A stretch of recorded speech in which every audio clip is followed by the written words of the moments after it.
কাছাকাছির মধ্যে অনেকদিন পরে ট্রেন যাত্রা করে আমি চলেছি শান্তিনিকেতন অর্থাৎ বোলপুর।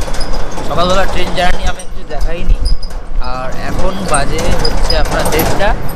অ্যাজ পার প্ল্যান আমি কেষ্টদার সাথে বুক করেছি, পুরো রিজার্ভ করেছি কেষ্টদার টোটোকে।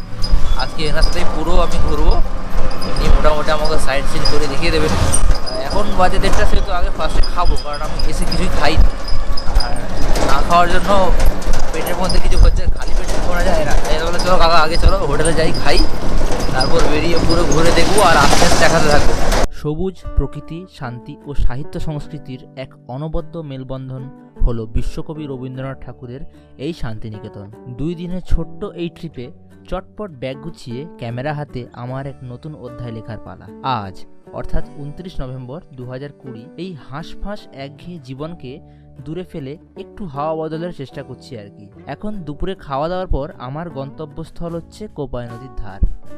আমাদের ছোট নদী চলে আঁকে বাঁকে, বৈশাখ মাসে তার হাঁটু জল থাকে। না, এটা বৈশাখ মাসও নয়, এখন হচ্ছে ভরা শীতকাল। আর এখন হাঁটু জল তো একদমই না, যা পরিস্থিতি এখানে কদিন পরে এই যেটুকু জল আছে সেটাও আমরা দেখা যাবে না। তো এখন বাজে 2টো, আমি এসে গেছি কোপাই নদীর ধারে। খাওয়া দাওয়ার পর ফার্স্ট সাইট শান্তিনিকেতনের। নদীতে বালিপুরে পুরো চড়া পড়ে গেছে, কিন্তু নদীর কাছে এসে একটা সেই যে ভাইব, যেটা রবীন্দ্রনাথ ঠাকুর একসময় লিখেছিলেন কবিতাটা, এই নদীর পাড়ে বসেই লিখেছিলেন আমাদের কবিগুরু রবীন্দ্রনাথ ঠাকুর। সেই জায়গায়, সেই ঐতিহাসিক জায়গায় আমি এখন এক্সপ্লোর করছি এবং দেখছি যে নদীটা মোটামুটি ভালোই, কিন্তু ক্লিনলিনেসের অভাব, সেই জন্য ঐতিহ্য নষ্ট হয়ে যাচ্ছে। চারদিকে নোংরা, ফুলের মালা, আবর্জনায় পরিপূর্ণ, জলও দূষিত।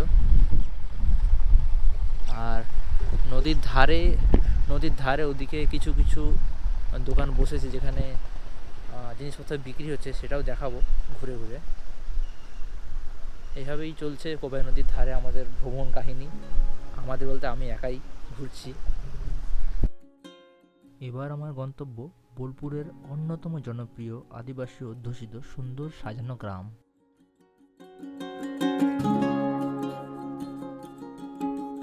আমি এখন চলে এসেছি শান্তিনিকেতনের খুব নিকটবর্তী আদিবাসীদের এই গ্রামটা, যেখানে সাঁওতাল পরগনা বিশিষ্ট, মানে সাঁওতালদেরই বাস।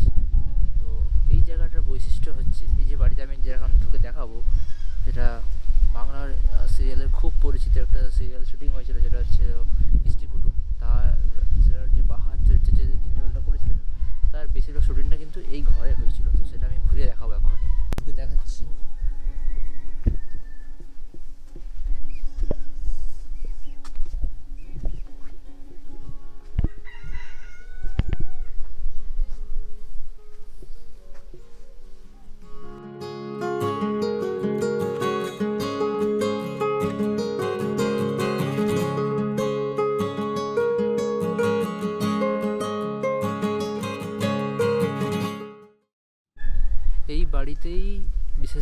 এই বাড়িতে বেশ করে পুরো শ্যুটটা হয়েছিল। আর তার ছাপ দেখা যাচ্ছে এখানে। খুব সাজানো গোছানো ঘর, আর খুব পরিপাটি করে বানানো সবকটা জায়গার এখানে। আর যেমন সুন্দর দেখতে চালাগুলো, তেমন সুন্দর ডিজাইনগুলো। একটা ভালোবাসার ছোঁয়া আছে এই জায়গাটার মধ্যে, সেটা কিন্তু এখানে না এলে বোঝা যাবে না। আর এই হচ্ছে মারামগুরু মন্দির, এটা সাঁওতালদের দেবতার মন্দির। এখানেই পুজো করা হয় মারানগুরু। নিপুণ হাতে তৈরি এইসব শিল্প সমগ্র দেখে বোঝা যাচ্ছে আমাদের পশ্চিমবঙ্গ কতটা শিল্পের দিক থেকে সমৃদ্ধ, এবং শিল্পী মানুষের অভাব, গুণী মানুষের অভাব শান্তিনিকেতনে তো অবশ্যই নেই। এখানে একটু বেশি বেশি ভরে ভরে আছে।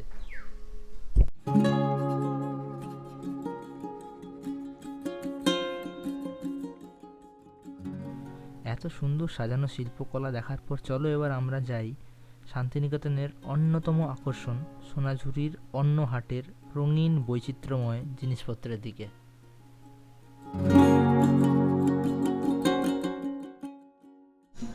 এখন আমি এসে গেছি সোনাঝুরির হাটে। সোনাঝুরির হাটটা পুরো ঘুরবো।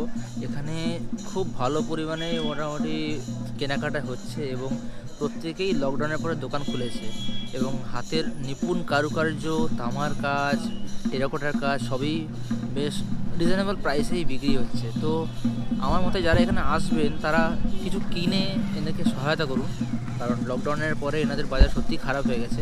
তো চলো আবার ঘুরে পুরো বাজারটা ঘুরে দেখি। বাজার বলা ভুল হবে, হাটটা ঘুরে দেখি কী কী জিনিস বিক্রি হচ্ছে, কেমন আমেজটা তৈরি করার চেষ্টা করি ভিডিওর মাধ্যমে।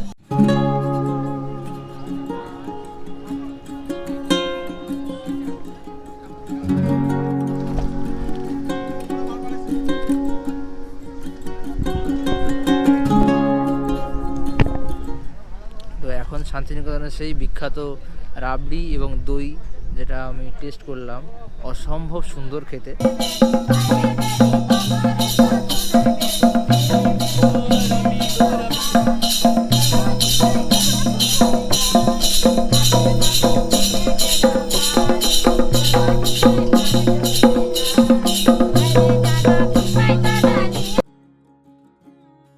রং বেরঙের জিনিস, হাজারো শিল্পী মানুষের নিদর্শন দেখছি, আর সাথে এক্সট্রা পাওনা আদিবাসী শিল্পীদের সাথে পায়ে পা মিলিয়ে নাচের সুন্দর কিছু শর্টস, এক অনবদ্য আকর্ষণ। এবার আবার টোটোয় চেপে পরের গন্তব্য 34 ফুট উচ্চতা বিশিষ্ট বুদ্ধ মূর্তি দর্শন। সোনাঝুরির অন্য হাট ঘোরার পরে আমি চলে এসেছি এখানে একটা বুদ্ধদেবের মন্দির এবং মূর্তি আছে দর্শন করতে, সাথে আছে অস্থি ধাতু স্মৃতিচরিত। তো খুবই সুন্দর এবং খুব শান্ত জায়গা। আর বুদ্ধ মূর্তিটির উচ্চতা প্রায় 34 থেকে 35 ফুট এনাদের মধ্যে। খুব সুন্দর শান্ত প্রকৃতির জায়গা, খুবই ভালো লাগবে। যারা আমার চ্যানেলে নতুন এসে তাদেরকে আমি বলে দিই, আমি প্যাশনেট জিৎ, আমি ট্রাভেল ব্লগ, ডেলি ব্লগ বানাই এবং আমি এখন আজকে ফার্স্ট ডেতে শান্তিনিকেতন এসেছি। প্রথম দিনের প্ল্যান অনুযায়ী পাশাপাশি যা যা আইটিনারিগুলো আছে সেগুলো আমি ঘুরে দেখছি। কালকে বিশ্বভারতীটা ঘুরে দেখব। এই এখন অবধি এই প্ল্যান। তো কন্টিনিউ টিল ভিডিওটা দেখতে থাকো। এখন আমি যাচ্ছি সৃজনী শিল্পগ্রামের থেকে। সোনাঝুরি হাট থেকে মিনিমাম 5-6 কিলোমিটার দূর আছে, বেশ ভালোই দূর আছে। আর আমি তো প্রথম, তো I have no idea about the place. গিয়ে দেখব কেমন শিল্পগ্রাম। আমি এখন চলে এসেছি সৃজনী শিল্পগ্রামে। অ্যাকচুয়াল শান্তিনিকেতন থেকে খুব কাছেই, বোলপুর স্টেশন থেকে দূর হবে। তো ব্যবস্থাপনা খুব ভালো। এখানে টিকিটের প্রাইস 20 টাকা। ক্যামেরা ইউজ করলে চার্জেস আছে আলাদা, সেটা দেখে নিতে হবে। আমি তাই মোবাইলে শ্যুট করছি, কারণ ক্যামেরা আমি শ্যুট করবো না। পুরোটা এখন পুরো ঘুরে দেখবো কেমন জায়গা, কী কী জিনিস দেখার আছে আমি জানি না এখন অবধি। ভেতরে যাব আর যা যা আছে সেটা আমি প্রত্যেককে দেখাবো। তা তোমরা কন্টিনিউ ভিডিওটা দেখো।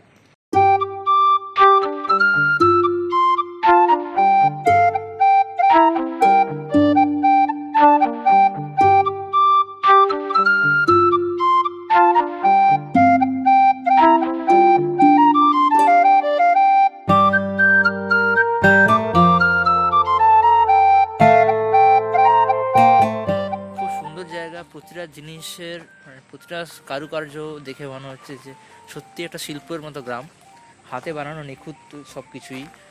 পিছনে যেটা দেখছে ওটা হচ্ছে পুতুল ঘর, আমি ঢুকিনি এখনও। অসম্ভব সুন্দর একটা জায়গা, যেখানে মানে না আসলে মনে হয় কিছু একটা জিনিস দেখিনি।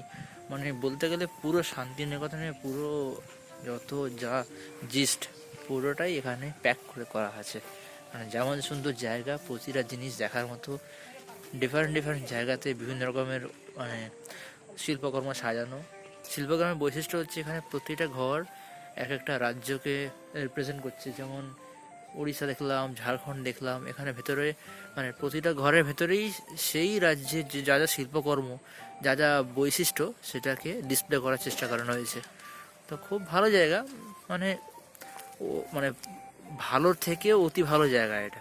তো অবশ্যই করে তোমরা সবাই ঘুরে যেও এই শিল্পগ্রাম।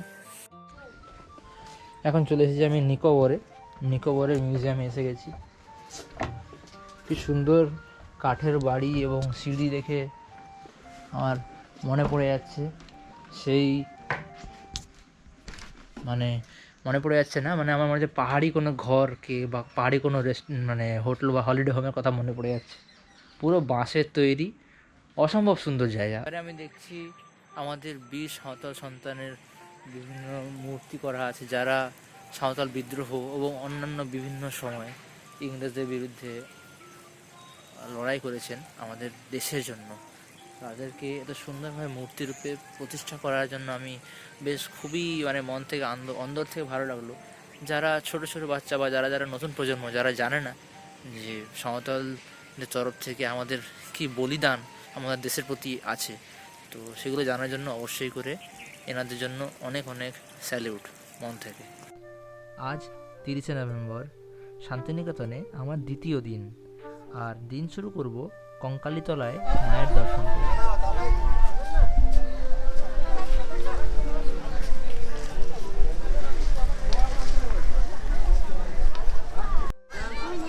আমি এখন চলে এসেছি কঙ্কালীতলা মন্দিরে। মাস্ক খুলছি না কারণ ফর সিকিউরিটি, অনেক ভিড় আছে এবং লোকজনের সমাগম ভালোই লাগছে। এতদিন পর এত কোনো মানুষ বা এত কোনো মন্দির আমি প্রথমবার পদার্পণ করলাম। তো বলে রাখি কঙ্কালীতলার মাহাত্ম্য। কঙ্কালীতলা হচ্ছে 51 পীঠের শেষ পীঠ। এখানে দেবীর কঙ্কাল পড়েছিল, তো সেইখানে অনুযায়ী এখানে নাম হয়েছিল কঙ্কালীতলা। আর কঙ্কালীতলায় বলা হয় যেখানে আর কি দেবীর কঙ্কাল পড়েছিল, তো সেই হিসাবে এখানে মন্দির তৈরি করা হয়েছে। খুব মাহাত্ম্য এবং মন্দিরের কাছে অনেকদিন পরে এসে বেশ ভালো লাগলো, মন শুদ্ধ হয়ে গেল, মন থেকে ভালো লাগছে যে খুব সুন্দর একটা জায়গায় আসতে পেরেছি অনেকদিন পরে।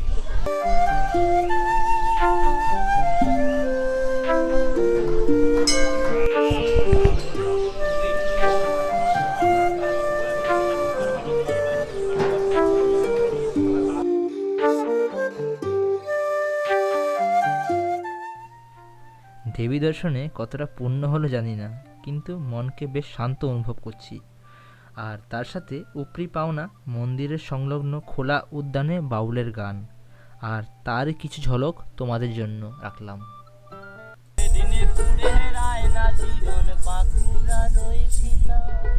যতন করে বাদলি মাথা তাও যে বাঁকা সীতা, করে পেছে পারি আহা রাজকুমারী গলায় চন্দ্রহার, দিনে দিনে বাড়ছে কেমন চুলের বাহার। বলতে নেই কঙ্কালীতলা মায়ের মন্দিরের পাশে এত সুন্দর একটা জায়গা বা এরকম উদ্যান পেয়ে যাবো ভাবতে পারেনি। এত সুন্দর ফাঁকা, একদিকে যেমন বাউল গানের আসর, বাউল গানের যে ভাইবটা ক্রিয়েট করছে, যে একটা উপভোগ্য একটা মেলবন্ধন তৈরি করেছে এখানে। এত সুন্দর জায়গা, তো বলে শান্তিনিকেতনের প্রতিটা জায়গায় প্রতিটা যেখানেই পা রাখছি কোনো জায়গায় এমন গেল না যে কোনো ভালো লাগছে না বা কোনো মনে হচ্ছে না হ্যাঁ মনের মতো না, এরকম কোনো জায়গায় খুঁজে পেলাম না। তো আমি তো খুবই এনজয় করছি, বুঝতে পারছি তোমরাও নিশ্চয়ই খুব ভালোভাবে এনজয় করছো জায়গাটা। তো আরও কন্টিনিউ দেখতে থাকো। এরপরে আমি যাব বিশ্বভারতী বিশ্ববিদ্যালয় এবং তার সাথে আরেকটা জায়গা হলো ডিয়ার পার্ক, দেখি যদি যাওয়ার চেষ্টা করবো। এবং সবার শেষে আমার কুটিরে আজকে আমি খাওয়া দাওয়া করবো এবং দেখা যাক আরও যদি কিছু আইটিনারি বা কিছু করার থাকে তাহলে করব। মন্দির দর্শনের পরে টোটোর ঝাঁকুনিতে খিদেটা দ্বিগুণ থেকে 4 গুণ হয়ে গেল। অতএব আমার পরের গন্তব্য পাল্টে সোজা হয়ে গেল আমার কুটিরের হেঁসেল ঘর। তো প্ল্যানের চেঞ্জ হলো, কারণ যখন ডিয়ার পার্কে গেলাম দেখলাম ভেতরে কিছু নেই যা শুনলাম, তো তাই জন্য ভেতরে আমি আর ঢুকলাম না। আর খিদেও পাচ্ছিল, সেই জন্য আমি সোজাসুজি চলে এসেছি আমার কুটিরের হেঁসেল ঘরে। আগে খাবো, খাওয়ার কোয়ালিটি কেমন দেখবো, আর অবশ্যই দেখাবো তোমাদেরকে। তোমরা দেখো, খাওয়া দাওয়ার পরে বাকিটা আমরা ঘুরবো।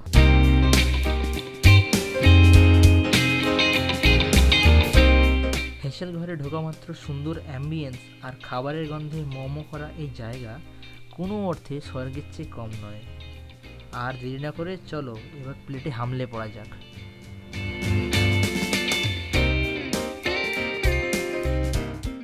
আমার প্লেটে খাবার চলে এসেছে, আর তোমরা আমার সইছে না, খেতে শুরু করে দেবো। তার আগে বলে দিই, আমার ভাত, শাক ভাজা, বেগুন ভাজা, তার সাথে চাটনি, আলু পোস্ত, আটা তরকারি, ডাল, মাছ আর চিকেনও নিয়েছি। সব খাবার টেস্ট করব। খুব রিজনেবল, নর্মাল থালির প্রাইস হচ্ছে 120 টাকা, যেটা আমি যেমন মেনু কার্ডে দেখালাম। আর এক্সট্রা মাছ মাংস যা নেবেন সেটা এক্সট্রা প্রাইস। তো আর কথা বলবো না, খাওয়া শুরু করে দিই। খাওয়ার পরে টোটাল রিভিউটা আমি বাইরে গিয়ে দেবো। তো খাওয়া দাওয়া তো খুব ভালো হলো আমার কুটির হেঁসেল ঘরে। খাবারের কোয়ালিটি খুবই ভালো, খালি আলু পোস্তটা অতটা ভালো লাগেনি, বাকি সবই টুকটাক খেতে অসাধারণ। হয়তো শান্তিনিকেতনের বেস্ট খাবারের জায়গা যদি কেউ বলে তবে আমার কুটির হেঁসেল ঘর। অবশ্যই করে এখানে আসবেন। 120 টাকা নিরামিষ থালি, তার সাথে এক্সট্রা যা যা নিতে পারো নাও। দই মিষ্টি পাঁপড় সবই পাবে। আমার মানে এতটা খিদে পেয়েছিল বলে বোঝানো যাবে না, সেই জন্য আগে খেলাম, পেটে শান্তি। এবারে আমি নর্মাল বিশ্বভারতী ঘুরবো। আর এখানকার স্থানীয় লোকেদের কথা শুনলাম যে বিশ্বভারতীতে ভিডিও করা যাবে না বা ফটো তোলা যাবে না, তো আমি সেটাকে মেনটেন করে ঘোরার চেষ্টাই করব। যদি কোনো পসিবল হয়, কোথাও কোনো চান্স পাই, তবেই ফুটেজ দেখাতে পারবো। আর আমি টোটো করে ঘুরবো, যদি দেখাতে পারি বা কোনো ইনফরমেশান শেয়ার করতে পারি তো অবশ্যই বলবো। এটি হলো সেই বিখ্যাত 3 পাহাড়, অর্থাৎ এখানে হচ্ছে পড়াতেন।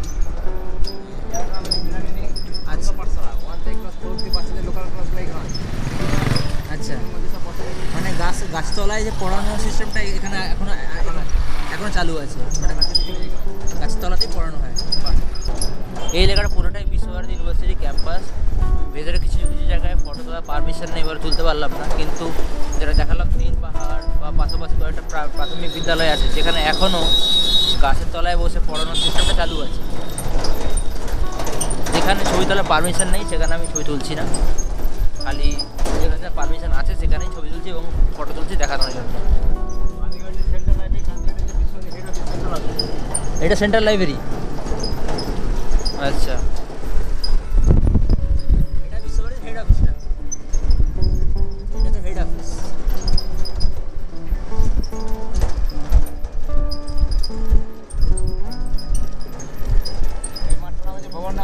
এটা ভুবনডাঙ্গা মাঠ। মেলা এবং বসন্ত উৎসবটা মানে বসন্ত উৎসব এবং যা মেলা বসে সব এখানেই ভুবনডাঙ্গার মাঠেই হয়।